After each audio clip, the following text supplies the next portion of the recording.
রাত্রে খাবার টেবিলে বেশ কিছুক্ষণ অবাক হয়ে বসে থাকলো অনুপম। এমনটা তো সে ভাবেনি। সে ভেবেছিল দেবী তার কথাগুলো শুনে খুব রিয়্যাক্ট করবে, কাঁদবে, তার পা জড়িয়ে ধরে অনুরোধ করবে, একবার ফিরে আসার জন্য অনুনয় বিনয় করবে। মনে মনে অনেক রিহার্সাল দিয়ে প্রস্তুতি নিয়েছিল সে এই রাতের খাবার টেবিলে কথাটা বলবে বলে। বলার সময় দেবীর দিকে বারবার আর চোখে দেখছিল, আজ করতে চাইছিল দেবীর প্রতিক্রিয়া। অদ্ভুত নির্লিপ্তভাবে তার কথাগুলো শুনতে শুনতে দেবী খাবার শেষে টেবিলটা গুছিয়ে যাচ্ছিল। অনুপমের কথাগুলো যেন তাকে ছোঁয়নি। কোনো দুঃখ, সুখ, কান্নার প্রকাশ নেই দেবীর মুখে। ধৈর্যহারা হয়ে শেষে অনুপম দেবীকে বলল, কি তুমি কিছু বলছো না যে? দেবী, কি বলবো, তোমার যেটা মন চায় করো। অনুপম, তোমার তাহলে আপত্তি নেই কোনো? দেবী মাথা নাড়ল দুদিকে। না, আমার কিছু বলার নেই। এত সহজে দেবীর কাছ থেকে সে মুক্তি পাবে ভাবেনি। যদিও দেবী রিয়াক্ট করলেও সে পাত্তা দিত না, বিয়ের পর থেকেই দেয়নি, আজও দিত না। কিন্তু সে একটু চিন্তায় ছিল। মেয়েদের কাছ থেকে বিনা কারণে ডিভোর্স চাওয়া এত সহজ নয়, অনেক ঝামেলা। তাছাড়া কর্পোস দাবিও করতে পারত দেবী। কিন্তু তবুও দেবীর এত সহজভাবে মেনে নেওয়াটা মনের কোথায় যেন বিচ্ছে তার। কেন বুঝতে পারছে না সে। ঘরের টুকটাক কাজ করে দেবী যখন শোবার ঘরে এলো, দেখলো অনুপম পাশ ফিরে শুয়ে ঘুমিয়ে আছে। নয়তো চুপ করে শুয়ে আছে পরবর্তী ঝড়ের আগমনী বার্তার অপেক্ষায়। কিন্তু দেবী কিছু বলল না। কিছু বলতে তার রুচিতে বাজছিল। নিঃশব্দে ব্যালকনিতে এলো সে। অনুপম আজ জানিয়েছে বললে ভুল হবে, ঘোষণা করেছে মাত্র। মেঘাকে বিয়ে করবে সে। তাই মিউচুয়াল ডিভোর্সের পেপার রেডি করবে। দেবী যেন তাতে সই করে দেয়। দেবী অনেকদিন আগে থেকেই জানতো এমন একদিন আসবে, আজ নয়তো কাল। তাই আজ নিজের মনকে শক্ত করতে অসুবিধে হয়নি তার। বিগত প্রায় 2 বছর ধরে মেঘা নামে ওর অফিসের কলিগের সাথে অনুপমের রিলেশন।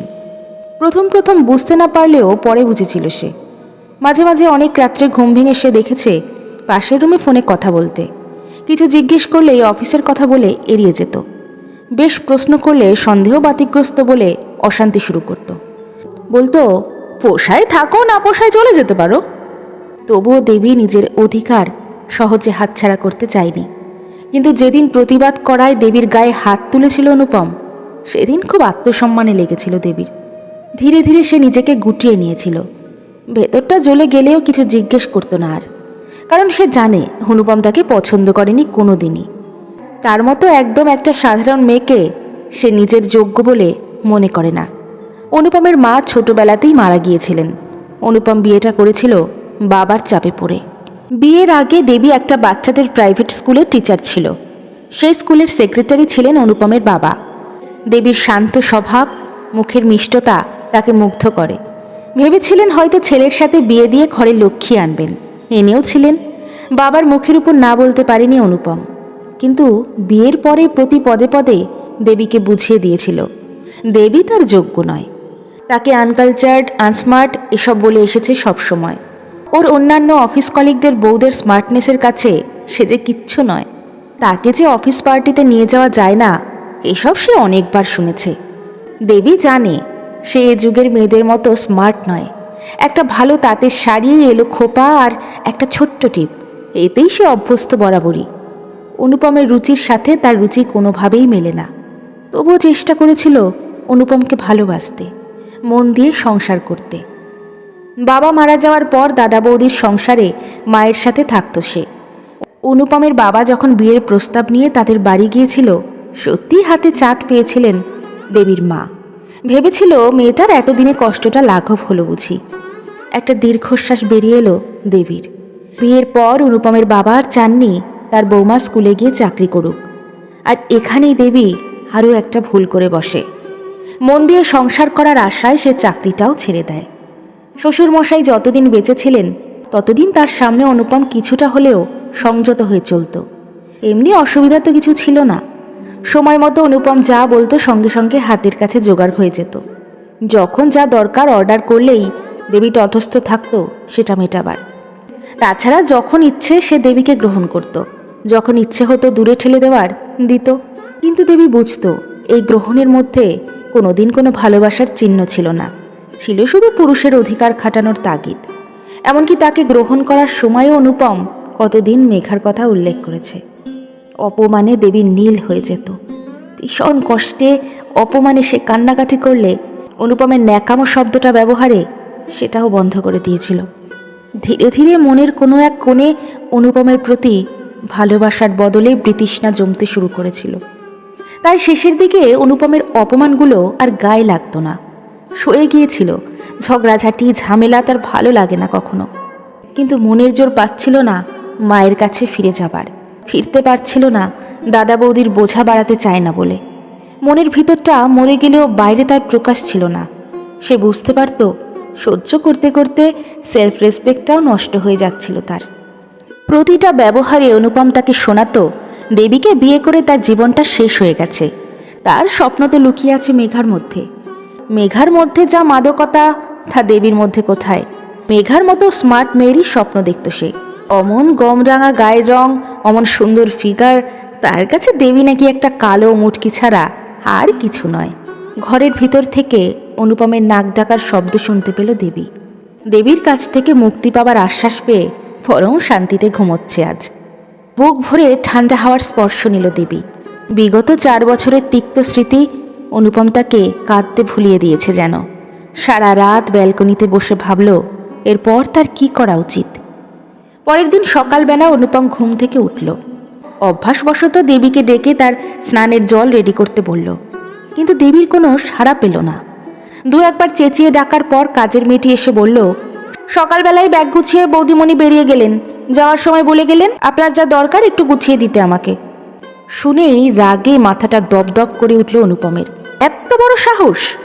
মাথা একটু ঠান্ডা হতেই ভাবল ফিরতে তো হবেই সেই 2 দিন পর। দাদা বৌদির সংসারে কতদিন আর থাকবে? ফিরে যখন আসতেই হবে, যাওয়ার জায়গা যখন কোথাও নেই, তখন নাটক করে যাওয়ার কি আছে? দেবী কি ভেবেছে সে রাগ করে চলে যাওয়ার সাথে সাথে অনুপম তাকে ফেরত নিয়ে আসতে যাবে? একটা শ্লেষের হাসি অনুপমের ঠোঁটে ফুটে উঠল। ইচ্ছে করেই আর কোনো খবর নিল না সে।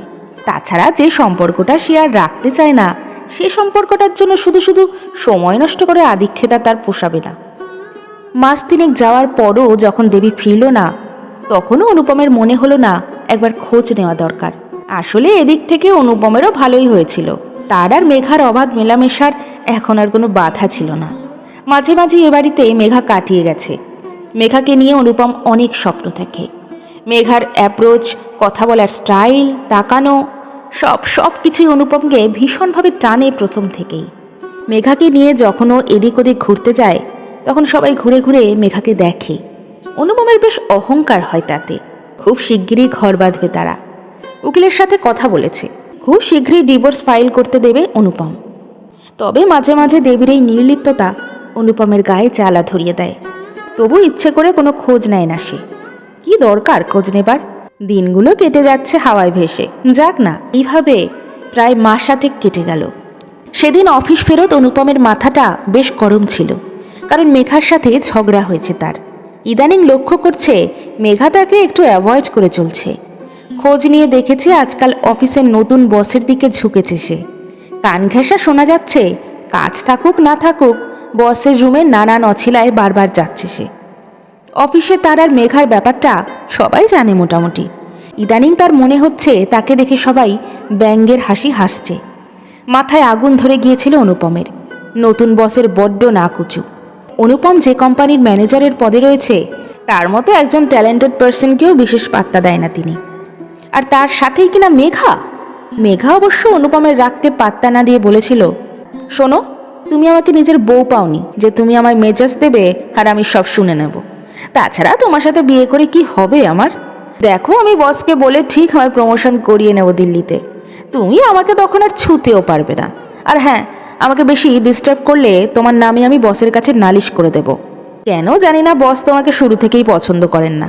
তবে এই বস একটু ঢ্যাটা টাইপ, একটু বেশিই টাইম লাগবে মনে হয় পটাতে। বলতে বলতে হেসে হেসেছিল মেঘা।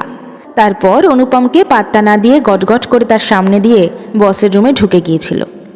মাথায় আগুন ধরে গেছিল অনুপমের, কিন্তু কিচ্ছু করার ছিল না তার। এই মেয়ের জন্য তার সংসার সে নিজের হাতে ভেঙেছে। চাকরিটা আর খোয়াতে চায় না। বারবার তার একটাই প্রশ্ন মনে হতে থাকলো, কি করে পারলো মেঘা এমন করতে?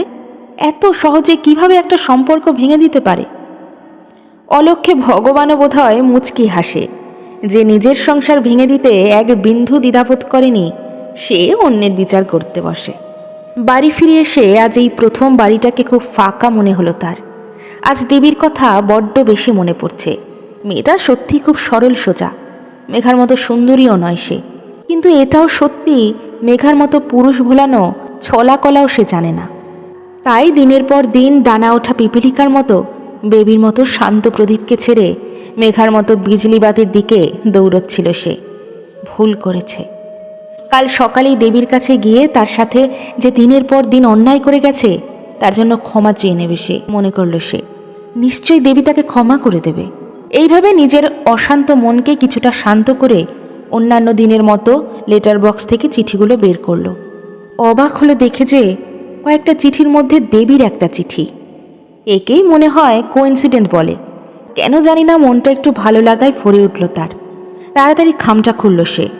স্তম্ভিত হয়ে দেখল ডিভোর্সের চিঠি তাতে। কিছুক্ষণ বুঝতে সময় লাগলো। দেবী তাকে ডিভোর্সের চিঠি পাঠিয়েছে। এই চিঠির সঙ্গে আরও একটা চিঠি। আশা করি ভালো আছো। নিশ্চয়ই ভাবছ আপদ বিদেয় হয়েছে, ভালো হয়েছে, সেই জন্য খোঁজ নাওনি। যাই হোক, আমি এখন মাকে নিয়ে দেশের বাড়ি থাকি। দেশের বাড়ির কাছেই যে ছোটদের স্কুল, তাতে চাকরি পেয়েছি এই মাস 3 হলো। দাদার বাড়িতে গলগ্রহ হয়ে নেই আর। তুমি আমাকে ভবিষ্যতে ডিভোর্স দেবে এ বিষয়ে এত শিওর ছিলে যে বারবার বলা সত্ত্বেও তুমি কখনো কোনো ইস্যু নিতে চাওনি। কিন্তু তোমার পাঠানো ডিভোর্সের চিঠি যখন পেলাম না, তখন আমিই পাঠালাম। তোমার দিনের পর দিন অপমানে নিজের সত্তাটুকু যখন হারিয়ে ফেলেছিলাম আমি, আত্মসম্মান বোধটুকু আমার নষ্ট হয়ে যাচ্ছিল দিনের পর দিন, হীনমন্যতায় ডুবে যাচ্ছিলাম আমি। ডুবেই যেতাম যদি হঠাৎ সৌম্যজিৎ না আসতো। সৌম্যজিৎ আমার স্কুল জীবনের বন্ধু। ওই প্রথম আমাকে বুঝিয়েছে যে আমি একটা মানুষ, আমার মধ্যেও সৌন্দর্য আছে, আমিও কারো ভালোবাসার পাবার যোগ্য, যেটা আমি এ কবছর একদম ভুলতে বসেছিলাম। যাই হোক, ডিভোর্সের পেপারটা সই করে পাঠিয়ে দিও যত তাড়াতাড়ি সম্ভব। ভালো থেকো। ইতি, দেবী। চিঠিটা পড়ে অনুপমের মাথা ঘুরে গেল। চোখ জ্বালা করে উঠল তার। বুকের মধ্যে তীব্র জ্বালা অনুভব করল সে। চিঠিটা ছুঁড়ে ফেলে দিল সে। দেবীকে এই কবছরে অনেক অপমান করেছে সে, কিন্তু দেবীকে অন্য কেউ প্রশংসা করলে তার ভিতরটা এইভাবে জ্বলবে সেটা ঠিক বুঝে উঠতে পারেনি। কে না কে সৌম্যজিৎ তার কথা শুনে কিছুতেই সে সহ্য করতে পারছে না। কেন সেটা সে নিজেও জানে না।